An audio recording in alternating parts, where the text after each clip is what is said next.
Saya akan memberitahu Anda sesuatu yang tidak akan pernah Anda lupakan.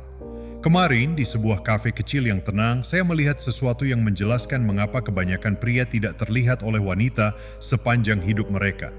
Ada seorang pria, mungkin berusia 25 tahun, tampan, berpakaian rapi, dan fokus sepenuhnya pada gadis yang duduk di hadapannya. Saya mengawasinya dengan saksama selama 37 menit berturut-turut.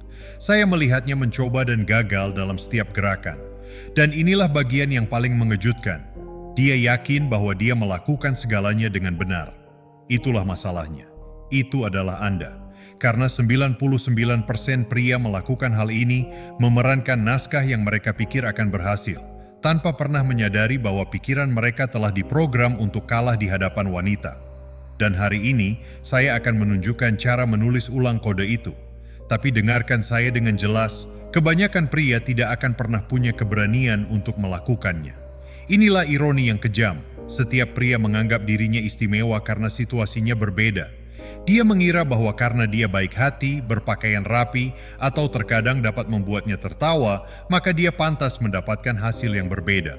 Namun itu tidak ada artinya. Jika pola pikir Anda salah, segalanya menjadi tidak relevan. Ini seperti mencoba menjalankan perangkat lunak Windows di Mac. Betapapun hebatnya program itu, ia tidak akan pernah berhasil.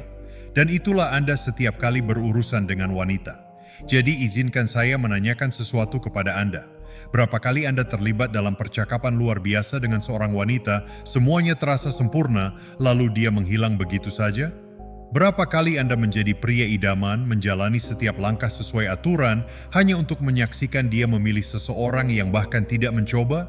Itu bukan nasib buruk. Itu bukan takdir. Itu matematika. Itu psikologi. Itu seperti bermain game tanpa mengetahui aturannya. Saya ingat ketika saya berusia 20 tahun. Saat itulah saya menemukan kebenaran yang brutal. Sebuah kebenaran yang mengubah segalanya. Aku berada di sebuah pesta, berdiri diam di sudut mengenakan kemeja terbaikku, dengan sopan santun yang sempurna, tak terlihat, bagaikan hantu. Dan kemudian ada Alex. Alex tidak tampan. Alex bangkrut. Alex berpakaian seolah-olah dia telah mencuri pakaiannya dari seseorang yang tidur di jalan. Namun ada 3 wanita yang berebut perhatiannya sementara saya berdiri di sana bertanya-tanya, apa sebenarnya yang terjadi? Malam itu saya melihat sesuatu yang butuh waktu bertahun-tahun untuk saya pahami sepenuhnya. Inilah kebenaran yang pahit. Wanita tidak tertarik pada resume Anda. Mereka tidak terkesan dengan niat baik.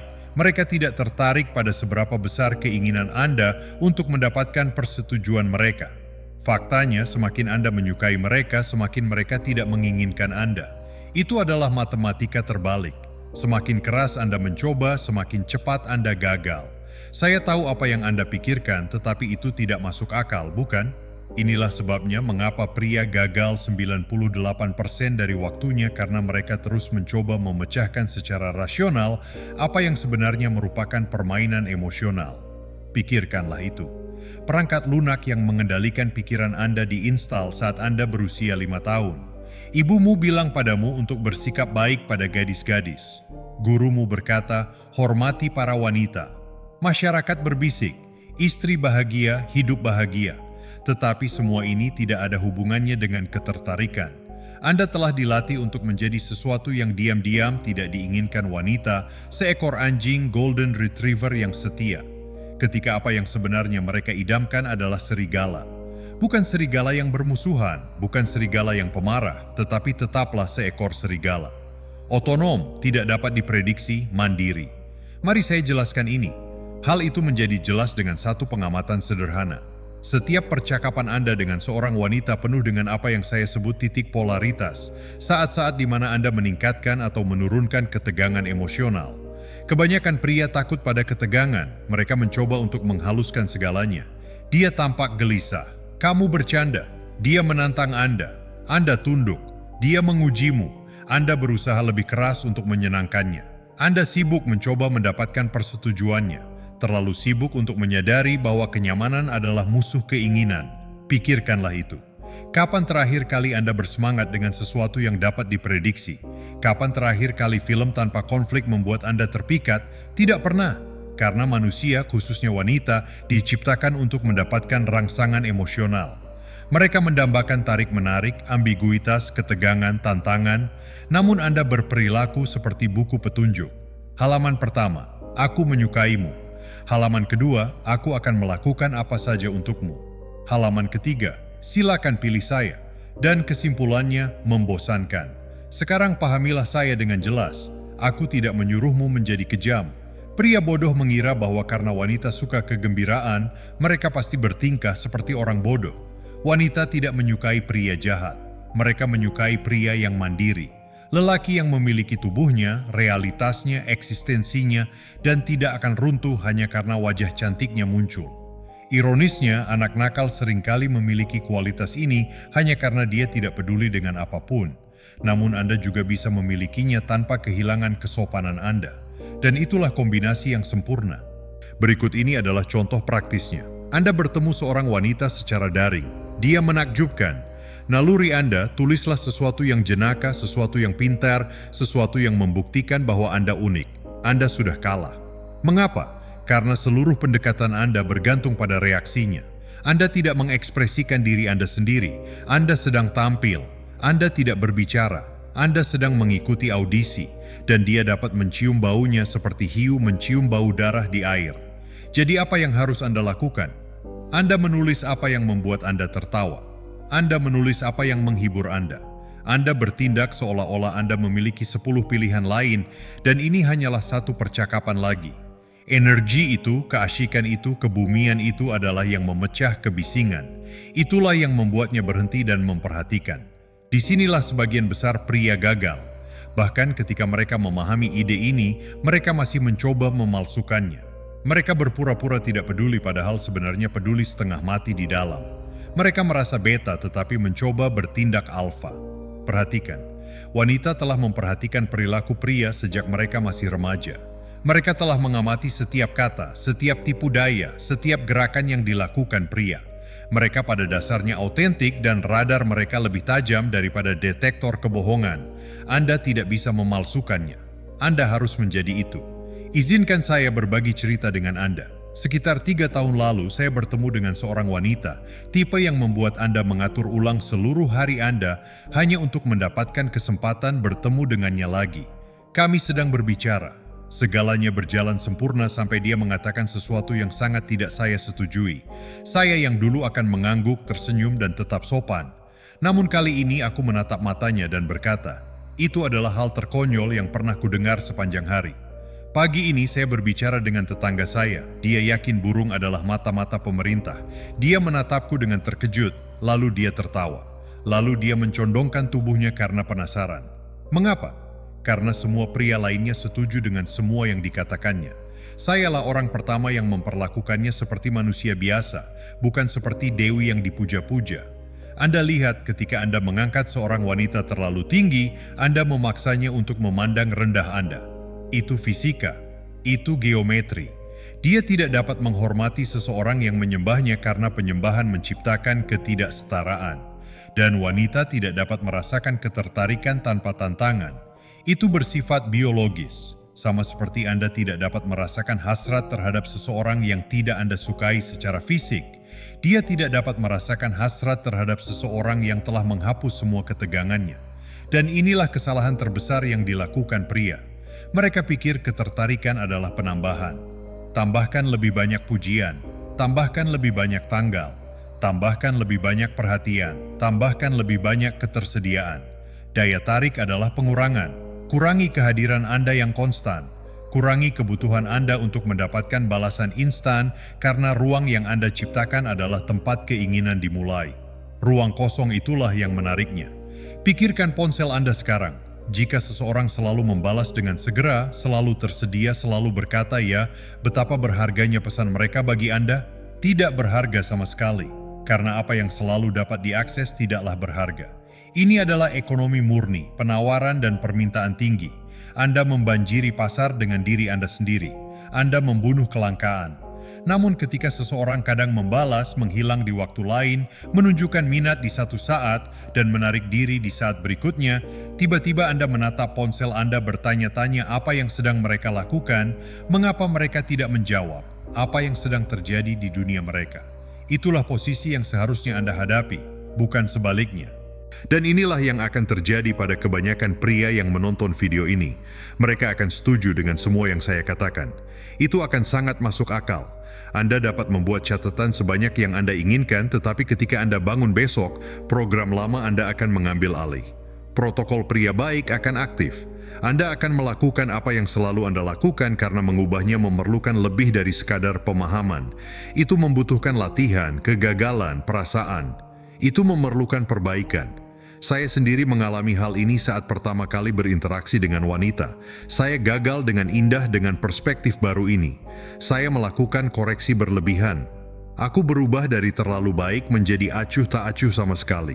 Dari terlalu tersedia hingga menghilang sepenuhnya, dari terlalu sopan hingga terlalu konfrontatif. Mungkin butuh 100 interaksi sebelum akhirnya menemukan keseimbangan. Namun inilah yang saya temukan. Bahkan kesalahan-kesalahanku lebih menarik daripada perilaku lamaku yang sempurna. Bahkan saat aku tersandung, bahkan saat aku melakukan kesalahan, wanita lebih tertarik padaku daripada saat aku menjadi pria baik, segalanya berubah. Apakah Anda ingin tahu kapan saya akhirnya memahami hal ini? Aku sedang berkencan dengan seorang wanita yang sangat cantik, tipe wanita yang membuat para lelaki lain terpaku dan menatapnya. Dan di pertengahan kencan saya menyadari sesuatu. Saya bosan. Dia cantik tapi tidak menarik. Dan alih-alih berpura-pura antusias hanya karena dia menarik, aku bilang padanya, "Kamu cantik tapi obrolan ini bikin aku ngantuk. Aku pulang dulu ya, Netflix pasti lebih menarik." Dan aku pergi. Tahukah Anda apa yang terjadi? Dia meneleponku malam itu. Keesokan harinya wanita yang selama bertahun-tahun diburu lelaki itu tiba-tiba mengejarku. Bukan karena saya menggunakan suatu teknik, bukan karena saya sedang bermain-main, tetapi karena saya benar-benar lebih menghargai waktu dan perhatian saya daripada kecantikannya. Itulah kekuatan sesungguhnya. Itulah bingkai yang sebenarnya. Dan kebanyakan pria tidak mengerti hal ini. Ini bukan tentang kekejaman. Ini bukan tentang meremehkan, ini tentang memiliki standar yang melampaui kecantikan fisik. Ini tentang kesiapan sungguh-sungguh untuk meninggalkannya jika standar tersebut tidak terpenuhi. Kebanyakan pria hanya memiliki satu standar. Apakah dia menarik? Itu seperti membeli mobil hanya karena tampilannya bagus tanpa pernah memeriksa apakah mesinnya berfungsi. Anda sedang mempersiapkan diri untuk bencana. Izinkan saya menjelaskan apa sebenarnya yang terjadi dalam pikiran seorang wanita saat ia bertemu dengan pria baik. Dia manis, dia memujinya, dia setuju dengan semua yang dikatakannya. Dia mencoba membuatnya terkesan dan tanpa sadar dia menyimpulkan, pria ini di bawahku, dia lebih membutuhkanku daripada aku membutuhkannya. Dia aman dan karena itu dia membosankan, dia mudah dilupakan. Tapi pria yang mengerti dia tidak terlalu bersemangat. Dia ramah tapi dia menggodanya. Terkadang dia ada, terkadang tidak. Dia tidak setuju ketika dia perlu. Dia lebih peduli untuk menghibur dirinya sendiri daripada mencoba membuatnya terkesan dan alam bawah sadarnya merasakannya. Singkatnya, dia merasa dia selevel denganku atau di atasnya. Dia punya pilihan. Dia tidak terduga. Dia menarik. Dia tak terlupakan. Apakah kau melihat perbedaannya? Ini bukan tentang bertindak bodoh. Ini tentang menjadi pria dengan kehidupannya sendiri, pikirannya sendiri, standarnya sendiri, dan identitas yang cukup kuat untuk menyatukan momen ketika seorang wanita cantik muncul. Sekarang mari kita bicara tentang salah satu topik yang paling ditakuti oleh pria, zona pertemanan. Setiap pria takut akan hal itu, tetapi sangat sedikit yang mengerti mengapa itu ada. Wanita menempatkan pria di zona pertemanan ketika mereka tidak merasakan rasa hormat romantis terhadap mereka. Dan bagaimana kau bisa di sana? Dengan bersikap seperti teman padahal sebenarnya kau ingin menjadi kekasih. Kau mendapatkannya dengan bersikap baik, selalu ada, dan benar-benar tidak terseksualisasi. Kau berpura-pura sejak hari pertama, menyembunyikan hasratmu di balik persahabatan palsu, lalu bersikap terkejut ketika dia tidak merasakan apapun untukmu. Dengarkan baik-baik, jika kau melihat seorang wanita secara romantis, dia pasti mengetahuinya. Bukan melalui pengakuan dramatis 3 bulan kemudian, melainkan melalui tindakanmu, energimu, rayuan halusmu sejak hari pertama. Bukan melalui niat tersembunyi yang terkubur di balik topeng persahabatan. Biar ku beri contoh. Mike. Mike adalah pria yang ku kenal. Dia berteman dengan setiap wanita yang dikaguminya. Dia menjadi pendukung emosional mereka, asisten mereka, sahabat mereka yang selalu ada. Dan berbulan-bulan kemudian dia akan mengungkapkan perasaannya. Dan setiap kali dia ditolak dan setiap kali hatinya hancur. Tapi aku sangat baik padanya, katanya. Tepat. Itulah masalahnya. Kau baik. Kau tidak menarik. Kau tidak seksual. Kau tidak emosional. Kau seperti saudara, pacar, hewan peliharaan. Dan bersikap kasar bukanlah solusinya. Solusinya dimulai di sini. Jadilah menarik terlebih dahulu, lalu bersikap baik. Pimpin. Hadirkan vitalitas dalam interaksi. Gunakan belas kasih seperti bumbu, bukan sebagai hidangan utama. Bersikaplah seksual, tetapi jangan pernah menyeramkan. Percaya diri, tetapi jangan pernah arogan. Jadilah tantangan, tetapi bukan hal yang mustahil. Ini adalah keseimbangan, tetapi bisa dipelajari. Berikut latihan praktisnya. Lain kali Anda mengirim pesan kepada seorang wanita, berhentilah sejenak sebelum menekan kirim. Tanyakan pada diri sendiri, apakah saya mengirim ini untuk mendapatkan reaksi darinya, atau apakah saya mengirim ini karena menghibur saya? Jika yang pertama, hapus. Jika yang kedua, kirimkan. Filter sederhana ini akan mengubah seluruh dinamika komunikasi Anda. Berikut latihan lainnya, tidak setuju. Tidak dengan segala hal, bukan hanya untuk menyulitkan, tetapi ketika Anda benar-benar tidak setuju, katakanlah, "Tidak, saya rasa tidak. Film itu buruk. Saya melihatnya secara berbeda." Mulailah dengan hal-hal kecil. Alih-alih mencerminkan pendapat yang Anda pikir ingin dia dengar, ungkapkan apa yang benar-benar Anda yakini. Dan inilah yang akan mengejutkan Anda. Semakin sopan Anda tidak setuju, semakin dia tertarik. Mengapa? Karena itu menunjukkan kekuatan. Itu menunjukkan Anda tidak membutuhkannya. Itu menunjukkan penerimaan. Itu menunjukkan bahwa kamu memandangnya sebagai manusia sederajat yang pendapatnya bisa salah, bukan sebagai dewi yang kata-katanya adalah kitab suci. Aku ingat percakapan sekitar setahun yang lalu. Seorang gadis bilang dia percaya astrologi. Aku yang dulu pasti akan bilang, "Oh, keren. Ceritakan lebih banyak." Tapi saya malah berkata, astrologi hanyalah rasisme yang terorganisir saat ulang tahun. Dia terdiam sejenak lalu tertawa. Lalu dia menghabiskan 1 jam berikutnya mencoba meyakinkan saya sebaliknya. Dan kami berdialog dengan energi yang nyata, alih-alih saya yang mengangguk diam saat dia berbicara. Itulah perbedaannya, tapi inilah rahasia sebenarnya. Bagian yang mengubah segalanya. Anda harus menjadi pria yang tidak membutuhkan persetujuan wanita. Jangan bertingkah seperti pria itu. Jadilah pria itu. Bagaimana caranya? Dengan membangun kehidupan yang benar-benar menarik. Miliki hobi yang memuaskan Anda. Miliki tujuan yang membangunkan Anda di pagi hari. Tetapkan aturan yang benar-benar penting bagi Anda. Ketika hidup Anda penuh, ketika Anda benar-benar sibuk dengan hal-hal yang penting bagi Anda, ketika Anda memiliki pilihan yang nyata, Anda berhenti berusaha keras untuk didapatkan. Anda sulit didapatkan. Anda berhenti berpura-pura memiliki standar. Anda sebenarnya memilikinya. Anda berhenti berpura-pura percaya diri. Anda merasakannya karena hidup Anda telah memberi Anda alasan untuk percaya diri. Kebanyakan pria mencoba merekrut wanita untuk mengisi kekosongan dalam hidup mereka. Dan wanita dapat merasakan kekosongan ini seperti hewan merasakannya. Gempa bumi. Mereka tahu, sadar atau tidak, bahwa Anda menggunakannya sebagai penopang emosional, sebagai alat validasi, sebagai bukti bahwa Anda berharga. Dan tekanan itu terlalu berat. Tanggung jawab itu terlalu berat, jadi mereka lari. Hidup Anda harus penuh. Seorang wanita seharusnya menjadi pujian, bukan keharusan. Dia seharusnya menjadi hiasan, bukan keseluruhan kue. Karena jika dia adalah keseluruhan kue Anda, apa yang terjadi ketika dia pergi? Anda hampa lagi, Anda hancur lagi, dan Anda putus asa lagi. Bayangkan pria-pria yang secara alami menarik bagi wanita. Mereka tidak selalu yang terkaya, tidak selalu yang paling tampan, tetapi hampir semuanya adalah pria yang hidupnya penuh bahkan tanpa wanita.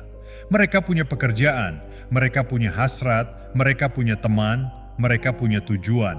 Wanita adalah bagian dari hidup mereka, bukan pusatnya. Dan itulah yang membuat mereka menarik. Sekarang mari kita bicara tentang momen kebenaran. Baik secara langsung maupun daring, kebanyakan pria datang dengan energi wawancara kerja. Pilihlah saya, ini kredensial saya, berhentilah tampil seperti pria. Memohon untuk dipilih, tampillah seperti pria yang menawarkan kesempatan. Aku menarik, aku menghibur. Jika kau layak, aku mungkin akan mengizinkanmu masuk ke dalam hidupku. Apakah kau melihat perubahannya? Itu bukan arogansi, itu bukan narsisme, itu hanya menyadari nilai dirimu. Meyakini bahwa waktu dan perhatianmu penting. Jika kau tidak percaya itu, mengapa dia harus percaya? Perubahan perspektif ini mengubah hidupku sepenuhnya. Berhentilah berpikir untuk mendapatkan wanita. Mulailah berpikir untuk memilih wanita. Kau tidak berusaha mendapatkan persetujuan dari setiap wanita yang kau temui. Kau menyaring wanita yang memenuhi standarmu. Ini mengubah segalanya. Energimu, metodemu, seluruh dinamikamu. Ketika kau yang memilih, penolakan tidak menyakitkan. Itu bukan masalah pribadi. Itu hanya seleksi. Dia memilih dirinya sendiri. Bagus. Dia menghemat waktumu. Lanjutkan saja. Tetapi ketika kau mengejar, setiap penolakan terasa seperti kegagalan. Aku harus mempelajari pelajaran ini dengan cara yang sulit. Selama bertahun-tahun aku mencoba membujuk wanita untuk menginginkanku. Tampil, meyakinkan, mengesankan sampai aku kelelahan, lalu aku beralih ke memilih. Apakah dia menarik? Apakah dia cocok dengan gaya hidupku? Apakah dia menambahkan nilai di luar penampilannya? Tiba-tiba aku punya standar. Tiba-tiba aku jadi hadiahnya. Tiba-tiba semuanya berubah. Tapi inilah bagian yang tak seorang pun beritahu. Awalnya jalan ini terasa sepi. Ketika kau berhenti mencari pengakuan, ketika kau berhenti bersikap baik hanya untuk mendapatkan perhatian, kau akan kehilangan orang. Para wanita yang menikmati perhatianmu tanpa membalasnya akan lenyap. Teman-teman yang menghargai pengorbananmu akan bingung. Keluargamu mungkin akan bilang kau egois. Bagus, biarkan mereka bingung, biarkan mereka bicara.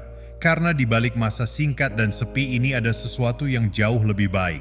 Ketertarikan yang tulus. Hubungan yang nyata, wanita yang memilihmu apa adanya bukan karena apa yang kau lakukan untuk mereka. Tahukah kau apa yang tragis?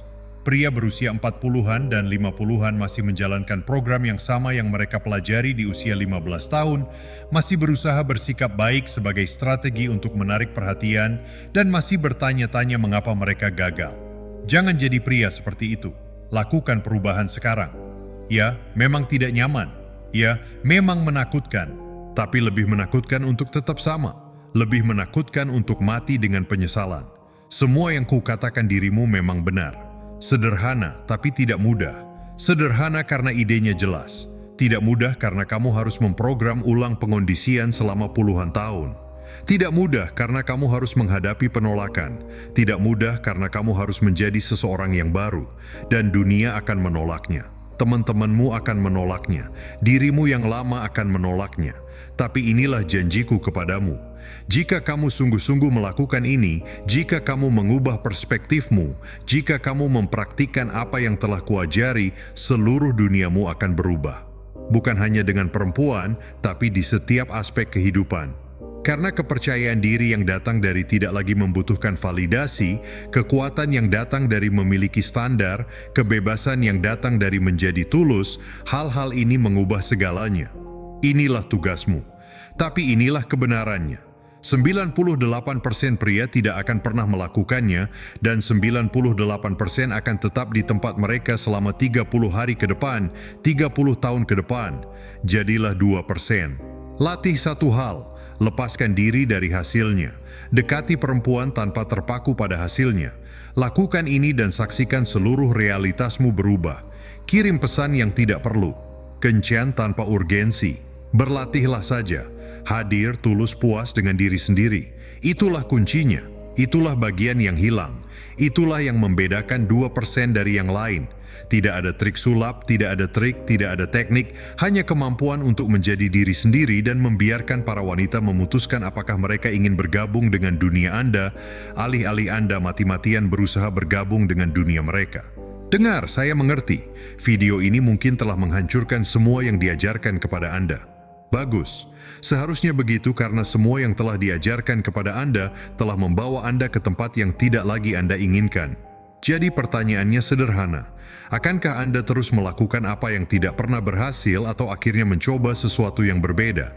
Anda punya pilihan, tombol merah atau tombol biru, hasil lama atau peluang baru, kenyamanan atau ekspansi. Dan jauh di lubuk hati Anda sudah tahu mana yang akan Anda pilih. Anda sudah tahu itu bahkan sebelum video ini berakhir. Satu-satunya pertanyaan adalah kapan Anda akan berhenti berbohong kepada diri sendiri dan akhirnya bertindak. Hanya itu yang saya miliki untuk Anda hari ini. Terima atau tolak, gunakan atau abaikan.